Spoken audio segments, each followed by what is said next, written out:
જય માતાજી, જય શ્રી કૃષ્ણ। મિત્રો, આજનો વિડીયો શરૂ કરીએ પહેલાં વિડીયો ગમે તો લાઈક શેર કરી દેજો।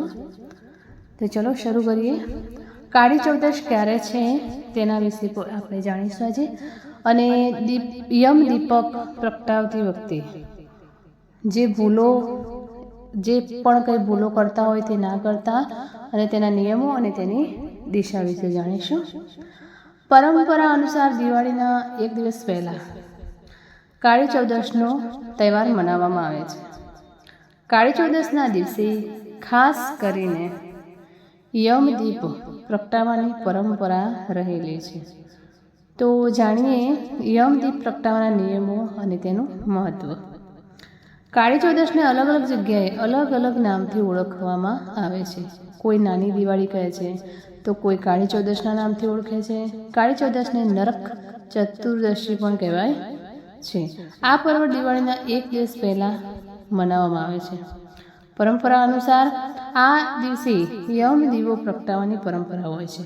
આ સાથે કેટલાક પરિવારમાં યમદીપ ધનતેરસની રાત્રે પણ કરવામાં આવે છે। આમ તમે તમારા ઘરની પ્રથા અનુસાર દીવો પ્રગટાવી શકો છો। તમે ધનતેરસના દિવસે યમ દીવો પ્રગટાવો છો તો 18 ઓક્ટોબરની રાત્રે પ્રગટાવો। આ વખતે દિવાળી 20 ઓક્ટોબરે ઉજવવામાં આવશે। કાળી ચૌદશ દિવાળીની બરાબર એક દિવસ પહેલાં એટલે કે 19 ઓક્ટોબરે ઉજવવામાં આવશે। કાળી ચૌદશ આસો મહિનાના કૃષ્ણ પક્ષની ચતુર્દશી પર આવે છે। આ વર્ષે ચતુર્દશી તિથિ 19 ઓક્ટોબરે બપોરે 1:51 વાગે શરૂ થશે અને 20 ઓક્ટોબરે બપોરે 3:44 વાગે સમાપ્ત થશે। તો યમદીપનું મહત્ત્વ જાણી લઈએ। પૌરાણિક માન્યતાઓ અનુસાર કાળી ચૌદશની રાત્રે યમરાજના નામથી દીવો પ્રગટાવવાથી પરિવારમાં અકાળ મૃત્યુનો ભય સમાપ્ત થાય છે અને ઘરમાંથી નકારાત્મક ઉર્જા દૂર થાય છે। આ દીપ યમરાજને સમર્પિત હોય છે। આ માટે દીવો પ્રગટાવતી વખતે સાચી દિશા અને નિયમોનું પાલન કરવું ખૂબ જ જરૂરી છે।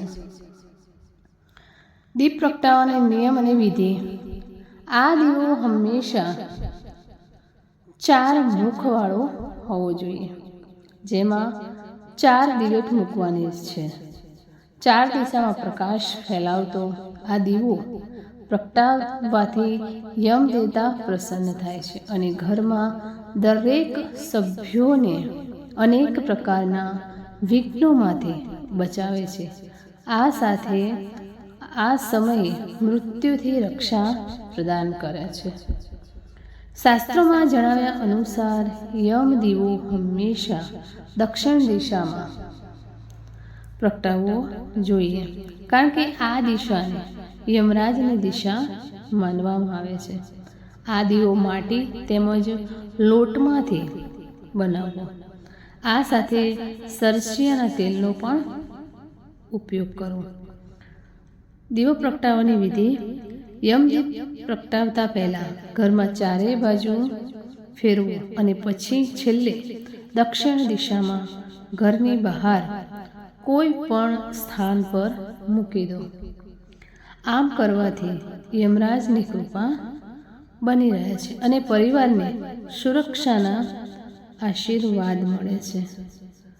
તો મિત્રો, આજે આપણે જાણ્યું કે યમદીપ કઈ રીતે કરવો, યમદીપ કઈ રીતે પ્રગટાવવો અને કઈ દિશામાં મૂકવો તે વગેરે વગેરે। તો કેવો લાગે વિડીયો કમેન્ટમાં જરૂર જણાવશો। થોડી પણ કંઈ નાની મોટી ભૂલ હોય તો પ્લીઝ માફ કરજો। ફરી મળીશું આવા જ એક નવા વિડીયો સાથે। ત્યાં સુધી નમસ્તે, જય માતાજી, જય શ્રી કૃષ્ણ, હર હર મહાદેવ।